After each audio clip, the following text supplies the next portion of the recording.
I've been delaying publishing this review for over a week, hoping that Ace Magic replies to my question and hopefully tells me I'm just an idiot and I'm missing something, because I really want to love this gaming PC. It has this really cool cube-shaped design, which I actually really like. It has some like RGB lighting on this dial, and you can quickly adjust between your quiet mode, balance mode, and performance mode for gaming. And the RGB lights are, I can change some of that through software support. It has really good accessibility to the parts, popping off these little side panels on both ends, so you can actually get to the RAM and the SSD really easily.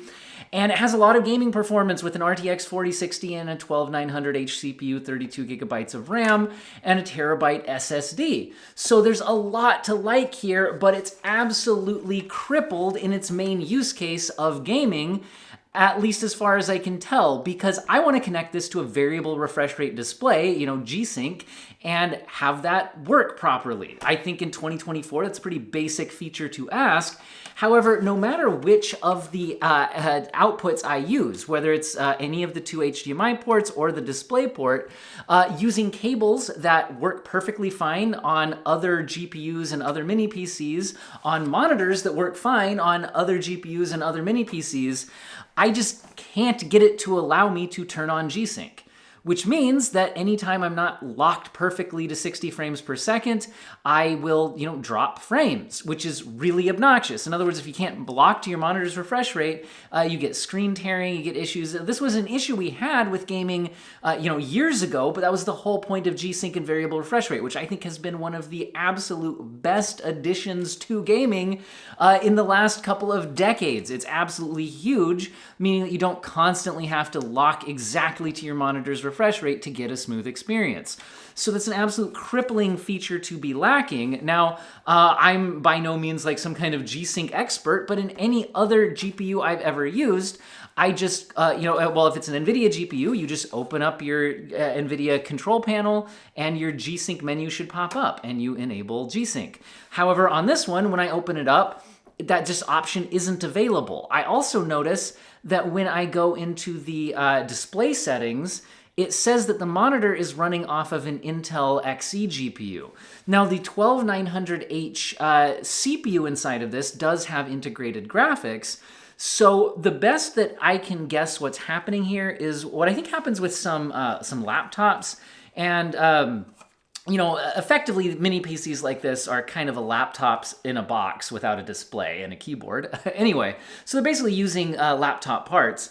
But on some laptops, I know that if the outputs you try to plug into an external monitor, if those are routed through the integrated graphics instead of through the discrete graphics, you might have issues like this, where it's not running off the actual main graphics and having the G-Sync support. Now, I was hoping that maybe somehow when I'm actually running games off the RTX 4060, that it would magically have support for variable refresh rate, even though I couldn't turn it on in the control panel.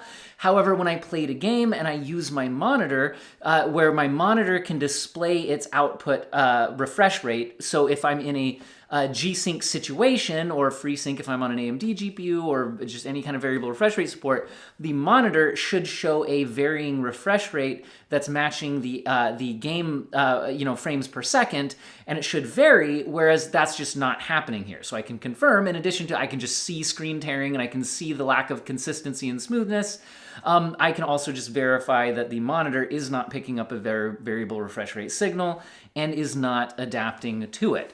So basically, that brings me to my overall review of this device, which is, yeah, it performs like an RTX 4060 and a 12900H, which is actually pretty good gaming performance. I could almost lock to 4K 60, like using it like a game console, because it's kind of small. It could fit in there like a game console. In a lot of games, at medium settings and using DLSS performance. So no, not a true 4K, but I'm on a 4K TV. I can use DLSS performance to render internally at 1080p at medium settings, upscale a 4K output, use it like a gaming console. The price isn't insane. Obviously, you could build a custom desktop PC with the same performance for a bit less, or you could get more performance for about the same price. But you pay something for the form factor on mini PCs like this. And compared to things like the Mega Mini G1 with liquid cooling, which is bigger and a lot more expensive, but has similar hardware, a newer gen CPU, but other than that, the same RTX 4060 type GPU, we're getting similar levels of performance for a lot less money.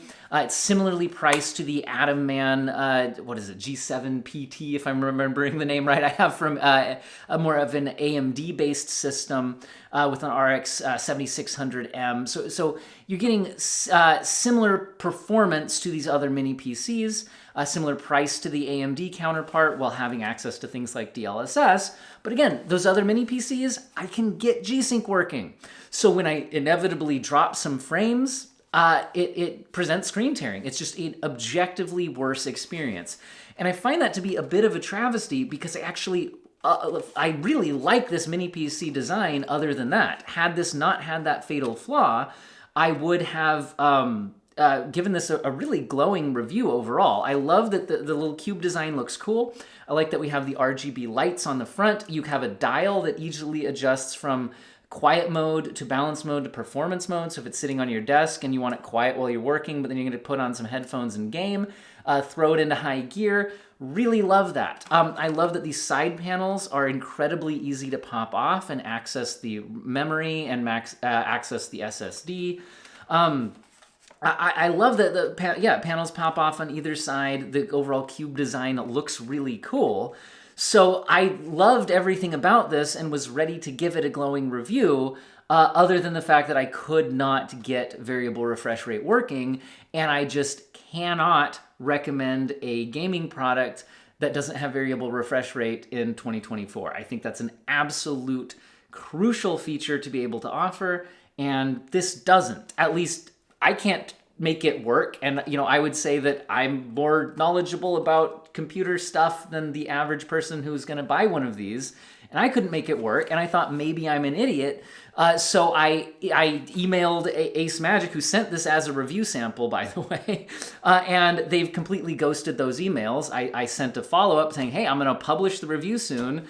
Am I correct that you cannot get variable refresh rate working here? I'm using it on a monitor and using cables that work on other PCs and work on other GPUs, and they've just ghosted those replies. So anyway, my overall review of this is actually going to be, if you're planning on plugging it into a monitor that doesn't have variable refresh rate support for whatever reason, maybe you're using it on a living room TV like a console, and your TV is an older TV that doesn't have variable refresh rate support, then maybe that fatal flaw isn't going to affect you.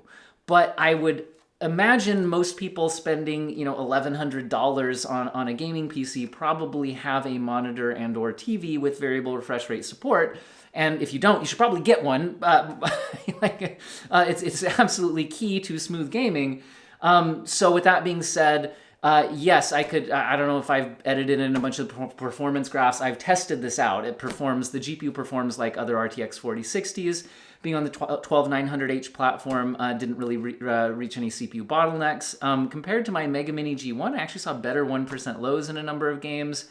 Similar GPU performance to the AMD-based Atom Man system I've tested out, but again, I like having access to DLSS, but I can't recommend it if variable refresh rate support doesn't work. Now, if I'm some kind of an idiot and there's some obvious way to turn this on, cool, let me know in the comments section.